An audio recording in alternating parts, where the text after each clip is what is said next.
خبر شامل کریں گے غزہ جنگ بندی کے حوالے سے۔ غزہ جنگ بندی کے لیے پیشرفت جاری ہے، امید ہے جلد معاہدہ ہو جائے گا۔ امریکی صدر ڈونلڈ ٹرمپ کی وائٹ ہاؤس میں میڈیا سے گفتگو، ان کا کہنا تھا تمام ممالک نے غزہ امن منصوبے کا خیر مقدم کیا ہے۔ حماس نے مذاکرات میں بہت اہم باتوں پر اتفاق کر لیا۔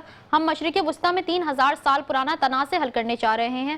نیتن یاہو کو یرغمالیوں کی ڈیل کے بارے میں منفی رویہ اختیار کرنے سے باز رہنا چاہیے۔ اسرائیلی عوام یرغمالیوں کی واپسی اور تنازع کا خاتمہ چاہتی ہے۔ تجارت اور ٹیرف سے 7 جنگیں روکی، پاکستان اور بھارت کی جنگ بھی رکوائی۔ پاک بھارت جنگ میں 7 طیارے مار گرائے تھے۔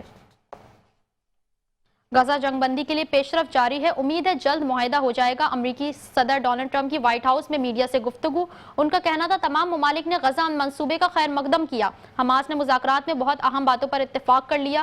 ہم مشرق وسطی میں 3000 سال پرانا تنازع حل کرنے چاہ رہے ہیں۔ نیتن یاہو کو یرغمالیوں کی ڈیل کے بارے میں منفی رویہ اختیار کرنے سے باز رہنا چاہیے۔ اسرائیلی عوام یرغمالیوں کی واپسی اور تنازع کا خاتمہ چاہتی ہے۔ تجارت اور ٹیرف سے 7 جنگیں روکی، پاکستان اور بھارت کی جنگ بھی رکوائی۔ پاک بھارت جنگ میں 7 طیارے مار گرائے تھے۔